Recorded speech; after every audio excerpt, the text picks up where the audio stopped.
And it said butt plugs. I'm a savage! Oh! So he smacked her in the face. Yes. The revelation from Diddy's lawsuit took the world by storm. However, if only we had been listening, we wouldn't have been as shocked as we were. So today, we take a trip down memory lane to revisit some interviews from people who tried to warn us about Diddy. Y'all not working like a team? I got to shut the studio down, yo. All right, the only way I open the studio up now, y'all got to walk uptown to the Bronx and get breast milk from a Cambodian immigrant. I only drink the finest breast milks. It's 100% Cambodian, yo. It's the real shit. Breast milk, you made my day.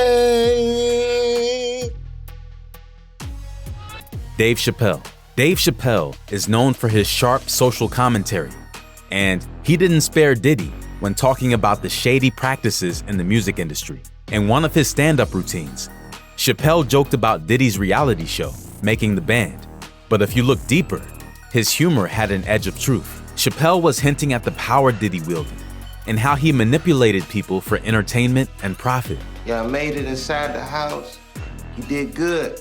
All right, this is what's up. You can live here, you can record here, you can be bad boy artists here. But if you want to do it, first y'all gotta walk to Queens and give me a sugar cookie. Show business will see you now, Mr. Chappelle. Thank you. I'm a little nervous. That's completely natural. Everyone gets nervous the first time they meet show business. Except P. Diddy. What's up, Playboy? Oh! Boy, we sexy, right?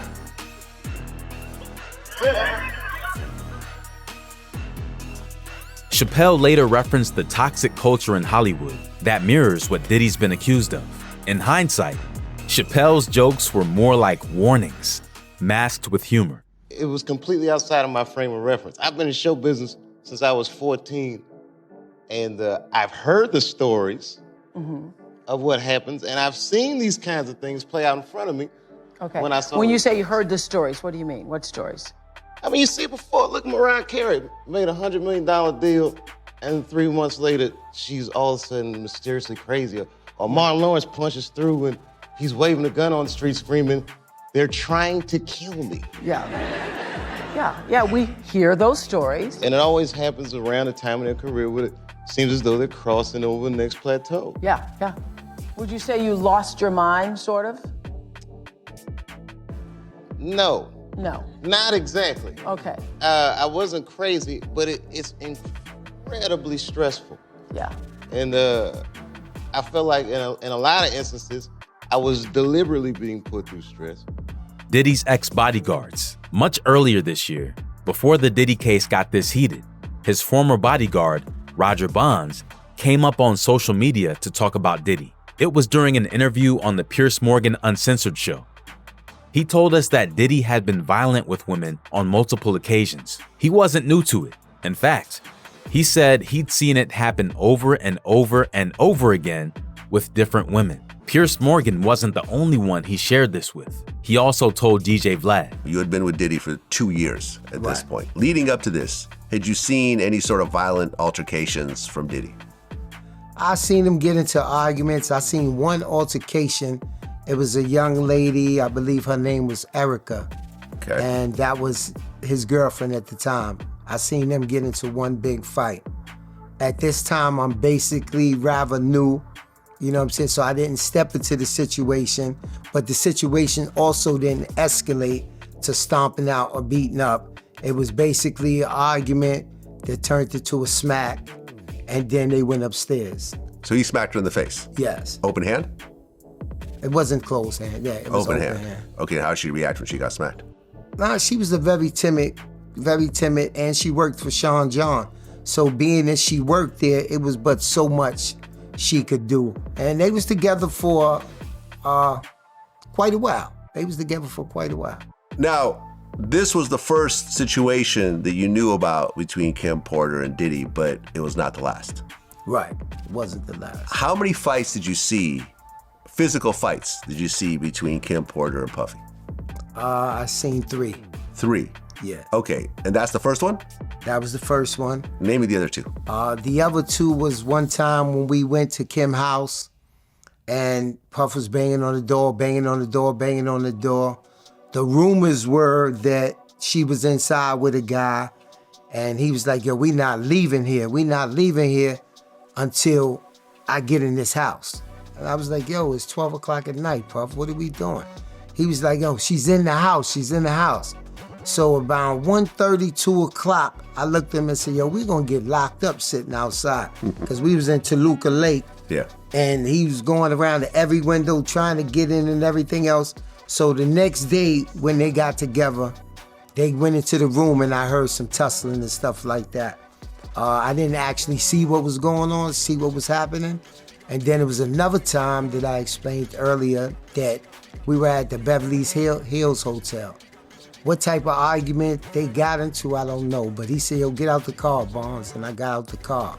And next thing I knew, I seen the car rumbling, shaking, this, that, and the other. So then I opened up the door and said, yo, we in front of the Beverly Hills Hotel. So then Kim got out the car, she fixed her hair, and she said, yeah, like I said, she said, I want to explain. Put your hands on me again, and you're going to have to explain this scratch that I'm about to put on your face. And Kim knew how to, Kim got to the point where she wasn't going for it. She wasn't having it. She knew that if she at least fought back, that it was a chance that she could leave a mark on him. And if she left a mark on him, he had a lot of explaining to do of what that mark was about. So by her saying that, it would check him and put him back into his place like, yeah, I can't do that to her. Another ex-bodyguard, Gene Deal, also had quite a lot to say about Diddy's life. And this was 1 year ago. This is the first time I was ever in an exotic bookstore with Puff. So, I'm giving him his space. He's taking things off the shelves and stuff like that, because they gave him a brown paper bag. When they gave him a brown paper bag, he was just putting stuff in there. So I said, damn, he got to go put it on the counter and, show everybody what he's getting. So as he going, I'm just looking at the places where he picking stuff from. So there's one part he picked up some things from up here on my left side. And then he picked quite a few of them down. I was like, okay. He put them in the bag. So when I went by there and I looked up there and it said butt plugs. And I was like, hey, yo. So I said, yo, what are you getting this for? And it said butt plugs. And he was like, yo, can I do my shopping by myself? I said, yeah, you can do it by yourself, brother. And he started walking and everything like that. Later on I think that afternoon, same day, this rapper and him, they all in the room together. It's Sarah, the girl, Puff, and this dude, this rapper. So I'm here at the door and stuff like that, like, yeah. So then next thing you know, somebody rang the doorbell. We had the presidential suite where we was at. So I opened the door and the dude said, yo, I'm here for my cousin. I said, who your cousin? And he said, Ja Rule. I said, well, he busy right now. He said, he busy doing what? I said, he with Puff, they're in the room, they busy, they don't want to be bothered. He said, well, I'm going in there. I said, bruh, you ain't going in there because he told me they don't want nobody to be bothering them. He was like, yo, I don't care, man, I'm going in there. That boot like that. I said, yo, bruh, Jesus Christ had to come down here and take the air out of my body before you get in that room right there. Watch. He tried to bum rush me. I grabbed it and threw him against the piano. When I threw him into the piano, Puff and Ja Rule runs out the room. Puff got his towel, Ja grabbing his towel, but they butt the naked. And so then Ja was like, yo, what's going on? Yo, Gene, that's my cousin. He know me well. And Puff was like, yo, Gene, what happened? I said, he tried to get in the room. I told him he couldn't get in the room. And he was like, Puff looked at Ja.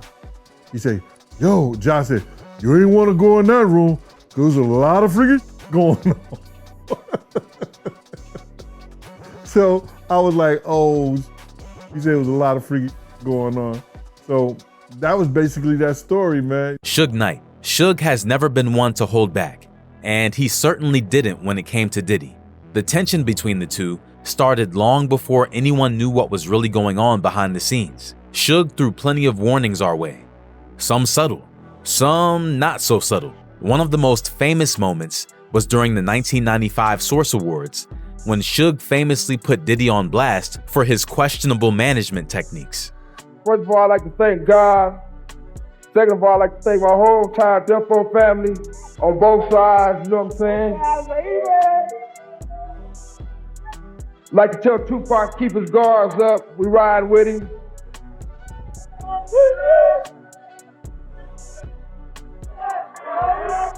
And one other thing I'd like to say, any artists out there want to be an artist and want to stay a star, and don't want to have to worry about the executive producer trying to be all in the video, all on the record, dancing. Come to Death Row. In recent interviews, Suge was even more direct, accusing Diddy of being involved in much more than just inserting himself into rappers' videos and songs. He's definitely gonna be the black motherfucker holding the bag. Cause you gotta realize one thing. That boy life is dangerous. And his life doesn't, and he just not dangerous with the shit they said he was doing, but he's in danger. He know too much. One thing you gotta realize is he probably having a conversation right now with the higher ups and everybody else to figure out how it's gonna work itself out. Because he know all the secrets. So I understand business better than most people. That's why I ain't never been in no damn videos.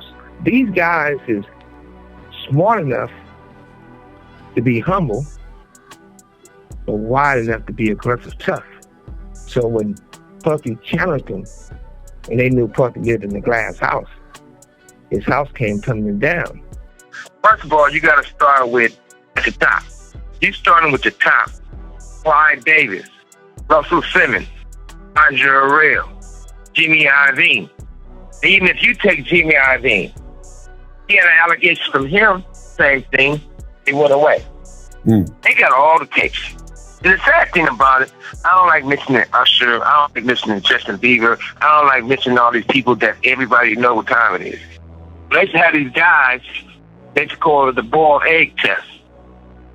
They should take a boiled egg, a raw boiled egg, and have those guys put their pants down and bend over and they stick it up their ass. The eggs break, they say they're not ready yet. They ain't put enough work in.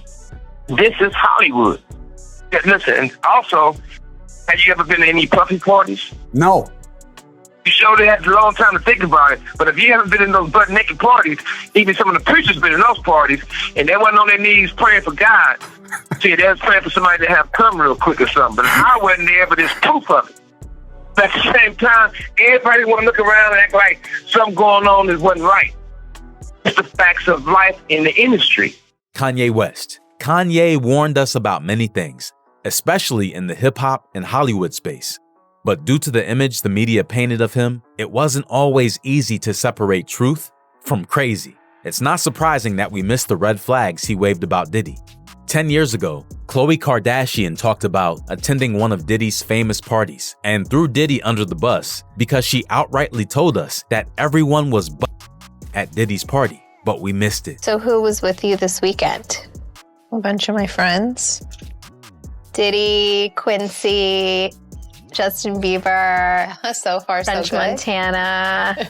Do you even know half the people you're naming? No. She didn't go to bed. I haven't been to bed yet. You haven't? I want to be Clay when I grow up, Court. I got on a plane at 5:30 a.m. Go to this party. I think half the people there were butt naked. You would have loved it. So Kanye comes through to remind us all about how Diddy and some other people in his circle has tainted his image and how they are all fake, saying that they are working with the feds. Poison me, and by the way, y'all done already with me so much. Y'all already black mirrored me. You already made everybody think I'm crazy. You already took my family away. You already separated all my friends. I don't got no celebrity friends. Because when I was on TV, on Instagram saying, I don't know where my child is, and the Kardashians kidnapped my daughter in public, and I didn't have the address of my child, none of these that want to say something Travis now. gave you the address, though, right? Travis gave me the address. Right. But as far as Meek Mills, Puff Daddy, whoever, none of these, all you fake hard you. Hold on. Okay. All you fake hard you. Right. You know what I'm saying? Right. I don't give because you can't shoot nobody anyway. And the reason why you got to talk is because you did a deal, you fed. You know what I'm saying? That's why you got to come at me, because part of the deal for you to be a do all that and get out of jail is that you promise that you're going to go pull my co-car. So y'all shut the fuck up about me. Now let me say it calm. You shut the fuck up about Michael. Right. That wasn't the only time Kanye spilled some inside secrets. Check out this other interview. Can't control you. They can't. They try to suppress you, but that's how they try to categorize. They can't control me. You get what I'm saying? They can control Shaq. They can control Charles Barkley. They can control LeBron James. They can control Jay-Z and Beyonce. But not you, man. But they can't control me. You Not see, it you. ain't no name I won't name. Exactly. It's up. Not you. You know what I'm saying? And just for Minister Farrakhan, I love you, but the way you read that, I took that as a slight. You know what I'm saying? I'm taking no disrespect from nobody. So let's get on the phone and let's talk that out. I don't care who you are. I ain't taking no slights from nobody. Right? I ain't taking no slights from nobody. It's God. That's the only person that I serve. My mom ain't here. My mama was sacrificed. Me too. You understand? Yeah. I'm Christian. Michael Jordan. What about him? His daddy, right? Mm-hmm. Bill Cosby, his son, right? Dr. Dre, his son. You know, out in Hollywood, a lot of people come up missing. Feels like it might be a lot of that in order to control, traumatize. They want to monetize and traumatize. Ice Cube. And I'm going to tell you right now, me and Dub C ain't never been to a Diddy party, motherfucker. No. Thank God.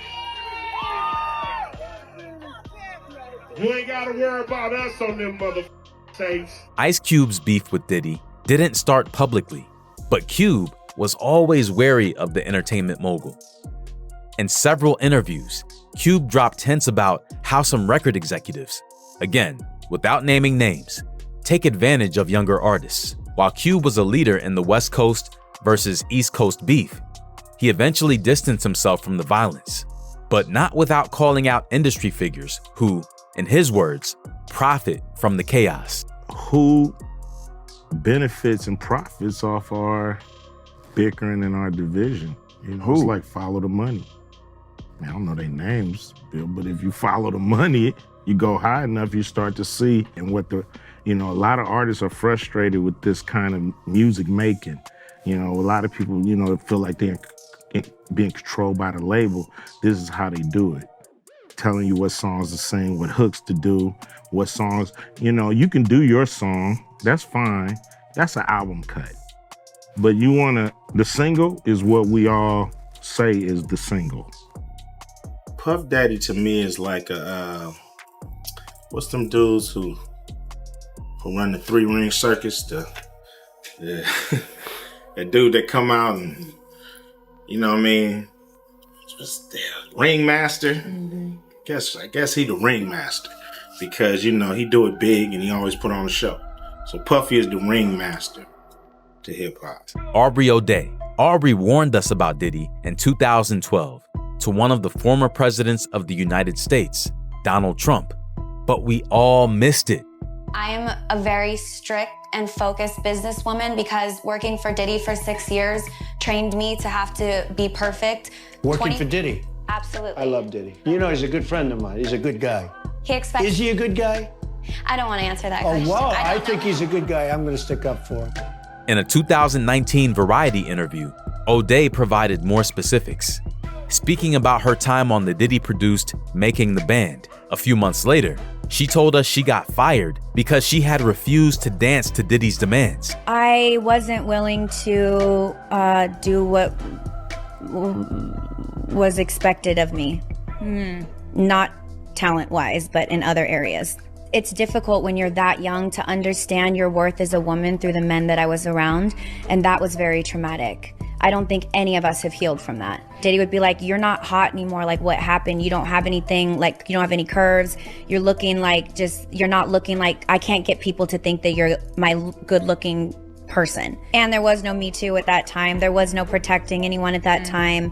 You signed a million NDAs and a million contracts that took away all your rights. The stories that we have to tell during a time in music where there were gatekeepers, there were people that owned labels like Puff running things, and the way that the divisions and the divisiveness occurred and the things that we experienced between each other and us against the system are insane. And most people that have had to go through those types of things, like the real ways the Kardashians got to where they got, Ray J tried exposing a lot of that, they're still acting like that Ray J didn't expose them and that their Hulu show is all real. They don't have to really even notice Ray J because he doesn't come close to them. But what Ray J said was the truth, and he proved it with facts. So at the end of the day, we're all just willing to turn a blind eye. Diddy is just literally known as the guy that doesn't pay his artists. And it's funny, and then you move on and you like something that he did on TikTok because he's funny. But for people that worked for 6 years of their life and entered an industry where somebody made, what, $48 million? Nearly $50 million? And we didn't even see a penny of that, and we were in thongs and 5-inch heels for years of our lives on stage. 50 Cent. Fifth has been warning us about Diddy for a long, long time. It's probably easier just to let him do the talking. Now, Fifth, when you continuously call Puff gay, does that affect your relationships in Hollywood? I don't call him gay. I said, Let me read it, Fifth. Oh my God. Sorry I can no longer help you guys. Soon you will all be gay and happy. You are all now left under leadership of Puffy Daddy. Report to the nearest rainbow. Dinner Thieves in theaters January 19th. He says things, he doesn't even know what he's saying is like fruity. You know what I'm saying? Like, he says something fabulous and he goes, but me and you, we ain't party. Like, we need to party. What is he talking about? That's the kind of stuff that when people say that to me, I get a little uncomfortable. I get uncomfortable. Like, he said something to me one time, a long time ago, at Chris Lighty's wedding. He told me he'd take me shopping. I looked at him like, what'd you just say? Let me move, man, before I do something. You're gonna make me mess up the wedding. Oh, that's a nice gesture. Let me get out of no, dude, take me. That's what a guy says to a girl. You have something huge coming up, a documentary about P. Diddy, Puff Daddy, P. Diddy. Yeah. Did he do it, right? Yeah. I know He did it. You've been heavy on social media talking about it. He did it. And I'm the only one who's been vocal about this long before it actually. Puffy was playing with your booty in Miami. You know it was in Miami. But I also didn't participate. I also didn't go to those parties. Yeah. So a lot of the celebrity culture that you don't hear saying anything is because they participated to a degree. So was there a reason you never went to those parties back in the day? Obviously, I know what's going on there, but is there a reason you never did? I'm just not with all that freaky shit. Like all of the stuff that he's doing, I'm not into that type of stuff. I'm just a little more, maybe you could say basic or normal. During a stop on his final lap tour, 50 Cent explained that he avoids Diddy's parties. That's why I don't be going to them Puffy parties. They can hug you from the front and the back at the same time. What are you talking about? Look, if you're into that, I'm fine with it. To each his own. I'm just saying this ain't my mother kind of party. I like it. It's uncomfortable. I think I belong in the girls' bathroom. And shit like that is going on. I hate when they leave me to talk because I always say the wrong thing. I always say the wrong thing. Last time they left me, I said something about Puffy. You saw that? You saw that clip? Yeah! I gotta stop doing that kind of shit. I've been talking to a therapist. He's trying to help me with the shit I be saying. I say crazy shit out of my mouth for no reason. No fucking reason. Oh wait, maybe I said that shit about Puffy because he got Tupac killed. Tupac. One time, Tupac was asked if he believed Diddy, who was then known as Puff Daddy, was responsible for the 1994 attack in which he was shot 5 times at a New York studio. This was his answer. So do you think Puffy was involved in the shooting? Only they can answer that question. I have my own opinion, but I wouldn't slander their name like they did mine. I wouldn't say things that I knew, you know what I mean? I believe so. I do believe so. I have proved things that I can say that will back up my claim, but this is not for the world to know about. You know what I mean? It's between me and him, and only he knows. So every time he say it didn't happen, or that's the only thing that makes this become an issue to everybody. Because you seen what I said in the Vibe article. I basically bowed out and was gonna go ahead about my life. The next issue, that wasn't even the next issue, because them cowards waited about 4 issues before they got their story together. 4 issues later, half of New Yorkers commenting on me getting shot. And before, they was all like, we didn't see nothing. In the first issue, we did, Vibe viewers. Nobody seen shit. The 4th issue, when they came back with a reply, everybody knew what I did. They knew what I said. I was acting. Who gets shot 5 times in acts? Oh, I didn't get shot 5 times in their vision. I only got shot once because they found the bullet. The police found it, but now they the cops. Now they doing detective work. They found the bullet. Oh, you found the bullet, huh? So what is this other shit in me then? What was the doctors talking about? What? Can you explain these other holes in me? How'd I get gunpowder all over me? That insulted my intelligence. So yes, I did say Thug Life was there. Yes, I bowed out, all of that. But when they said that, they breathed new life in me. And Thug Life not only became a rap group, but it became a way of life for life for me. Because they disrespected me, my name, my family, what I had been through. They said that I couldn't be in pain. I could not feel, I could not be hurt. In my moment of pain, when I was shot 5 times in jail for a crime I didn't commit,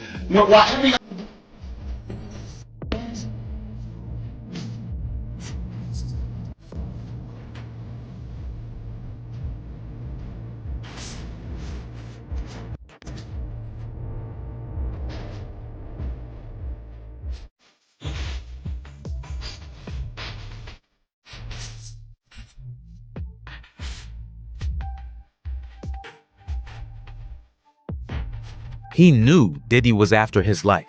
The renowned rapper was shot and robbed in the lobby of Quad Studios in Times Square on November 30th, 1994, 2 years before he was killed in a shooting in Las Vegas. Wendy Williams. Wendy always knew that Diddy had intercourse with other men, especially after she received a picture purportedly showing a man who had pulled Diddy's shorts down during a Cancun vacation. And he told a story about Wendy Williams. She got fired from Hot 97 because she had a picture of Puffy, and she was saying on air that she was going to reveal the picture. We were in Cancun, and we were on our way to the Island of Women.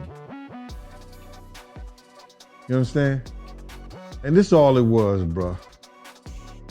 For whatever reason, dude was playing with Puff. He went behind him and grabbed his trunks and pulled them down. When he grabbed his trunk to pull them down, some girls that was taking pictures. They took that picture and emailed it back to Wendy Williams.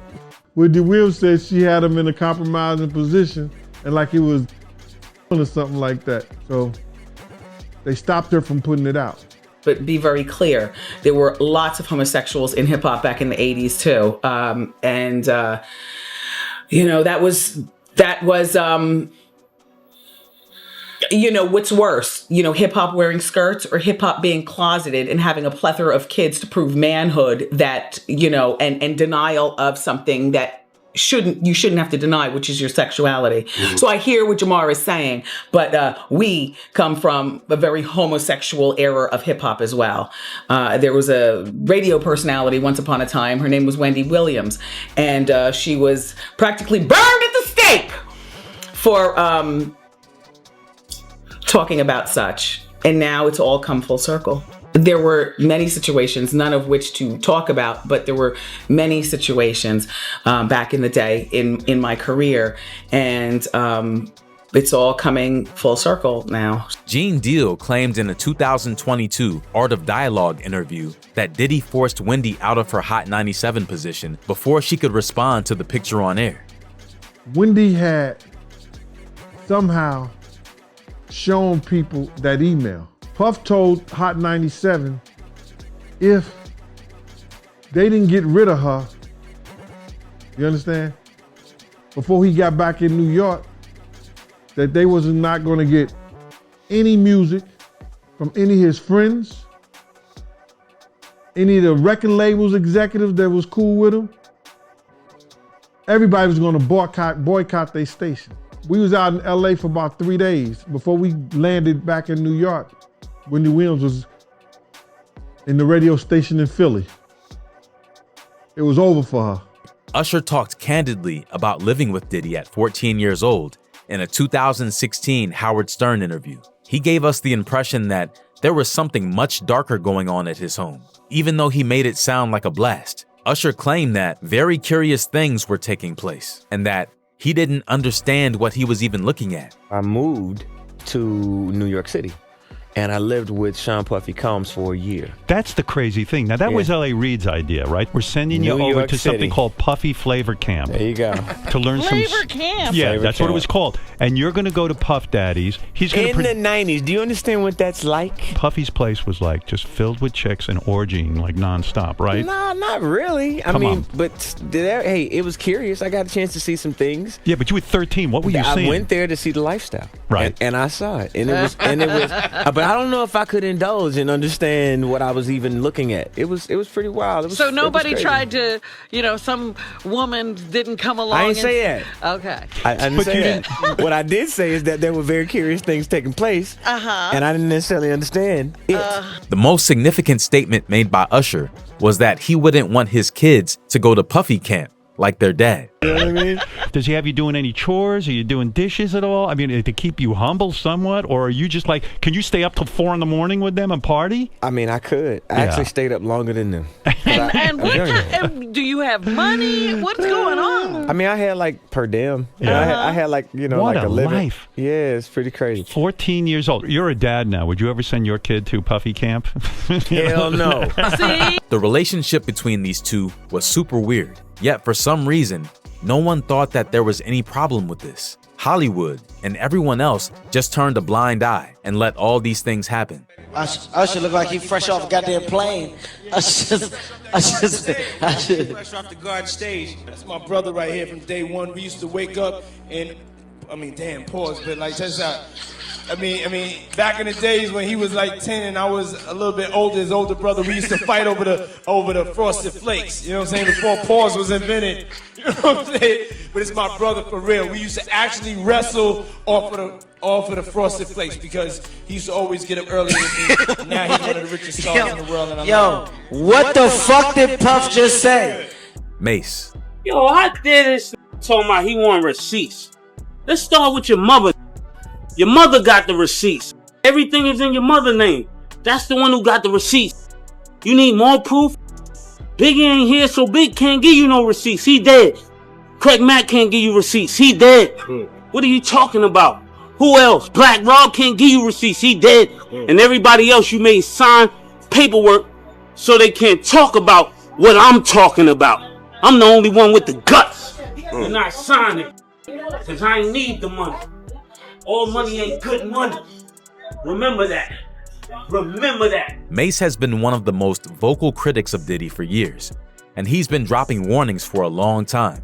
In a 2020 interview, Mase publicly called out Diddy for exploiting him and other bad boy artists, claiming that Diddy had robbed him of millions and manipulated him into unfair contracts. I never got paid what I was worth, and I never got the respect I was worth. So the disdain that I got for Puff is more like, you trying to keep me here. I'm not here. All my peers is up here. All my peers are bosses.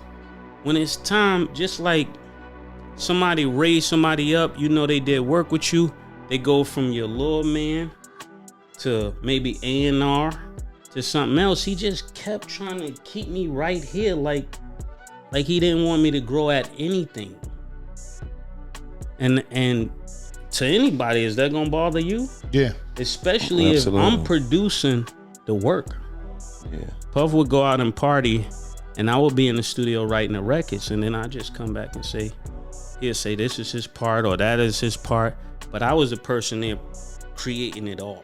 Right. And then, I mean, from the lyrical standpoint, Yeah. where somebody did a beats, and even More Money, More Problems, I came up with that. I came up with the beat too.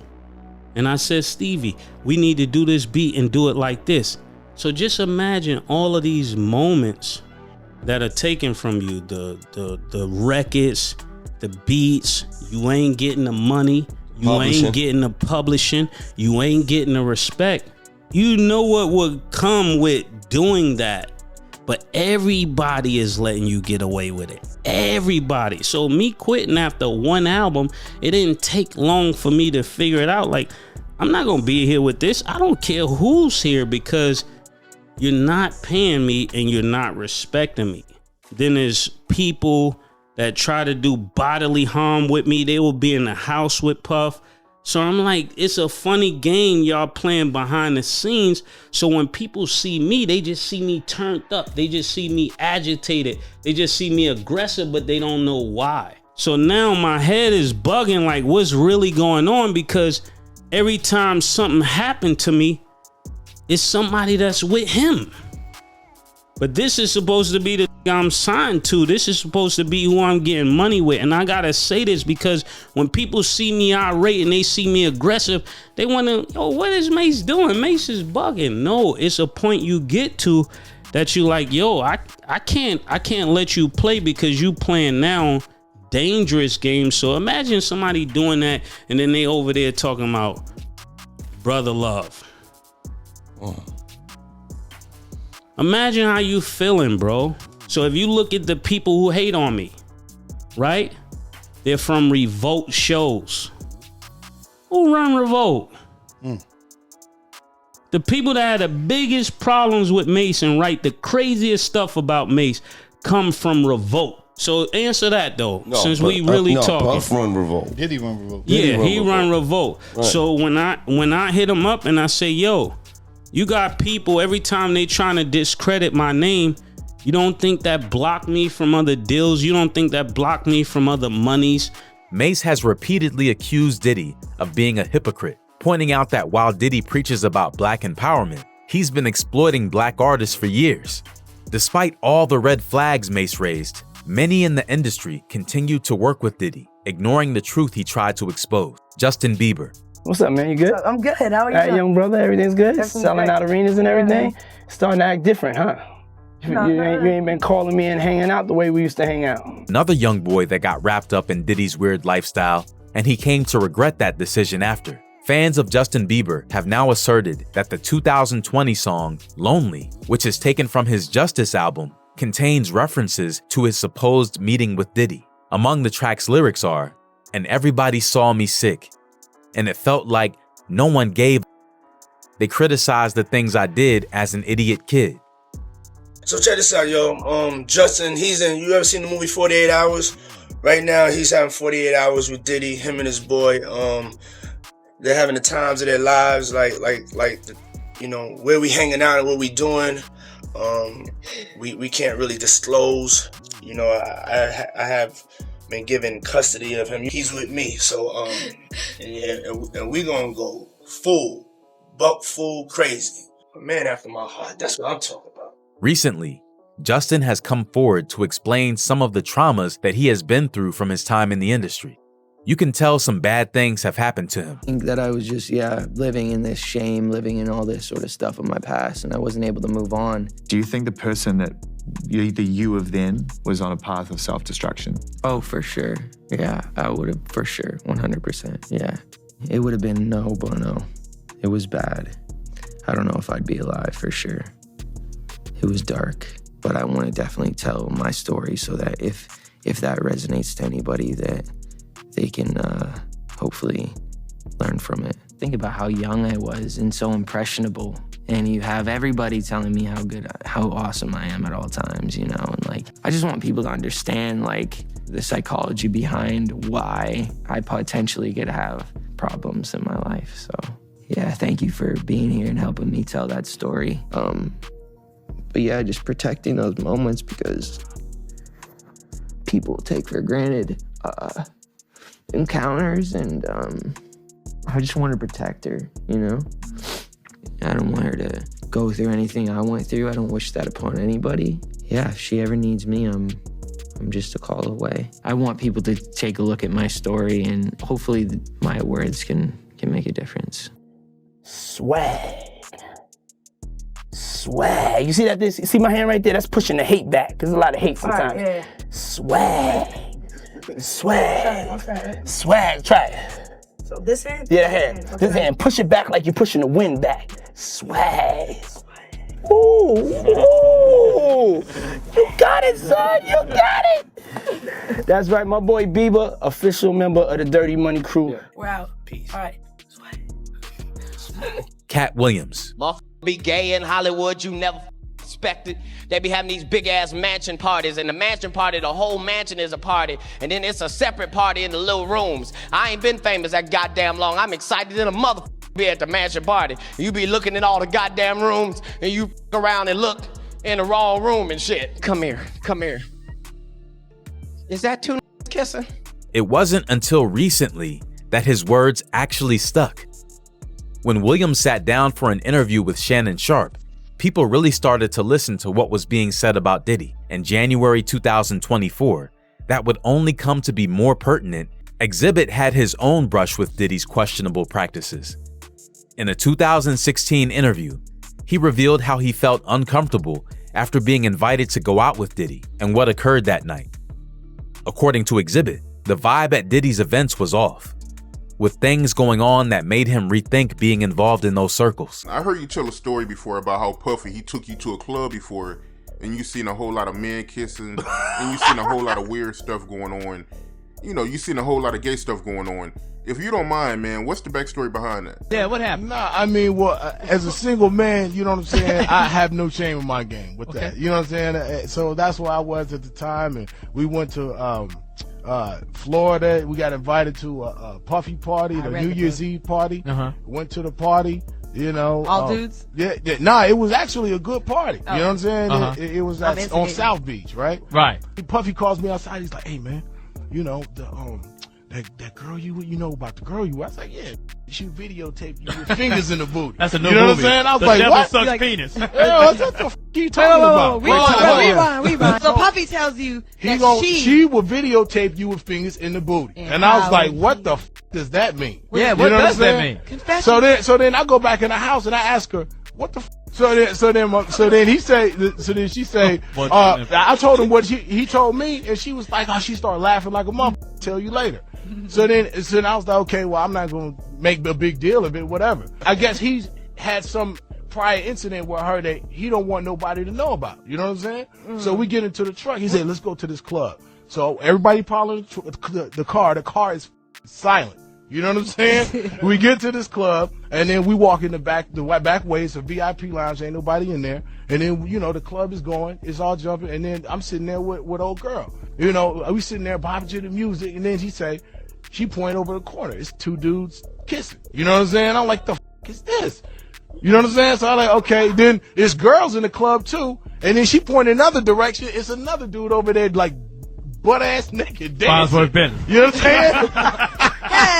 We take off, man. You know what I'm saying? We leave the club directly. I didn't say peace to nobody. I didn't see nobody. Gay. Yeah, it was suspect. A lot of suspect. I ain't never mistakenly stepped into a club having that kind of activity. Diddy. Yup, you heard that right. Diddy ratted himself out with overconfidence. He kept telling us over and over that he was a weirdo, but we never listened. He kept showing us how twisted his relationship was, but we didn't want to hear it. Now, is there anything more beautiful than the sunrise in the morning? Well, beautiful.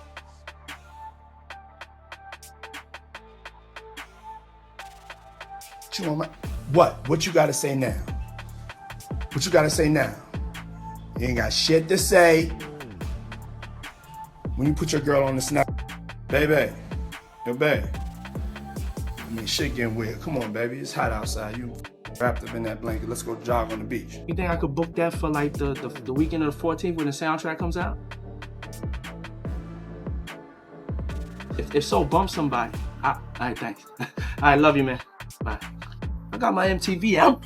Savage! I'm a savage! Oh! I'm a savage! Whatever I want, I'm going to get! Whatever I want, I have to get! I can't do that. What's next? Give me something else. What can't you do? I can do it. I can do anything. There were also many times that Diddy talked about his parties and lifestyle on TV. We either didn't hear or just didn't think it'd be that bad. They just, so you have, if you don't have what they need, they're gonna leave. Right. Gotta keep them there. Right. You need locks on the doors. Okay, this is sounding kind of dangerous now. It's a little kinky, but yeah. Rock with me, but just check it out. You need a lot of heat. A lot of heat. Yeah. Heat. You mean that physically the place has to be hot? You don't have no air conditioning. No air conditioning. No. Why is that? Heat affects the alcohol, and it also affects everybody gets a little bit more comfortable and loose. Builds up a nice little sweat. Diddy has created a lifestyle out of debauchery and criminal activities, and the world will never look at him the same. Some people have known this was happening a long time ago, and the writing was on the wall. What do you think is the most wild story out there? Let us know in the comments, and make sure to check out these other videos while you're at it. Help us out by liking, sharing, and commenting, and subscribe to the channel for new content every week. Thanks for watching, and as always, we'll see you in the next one.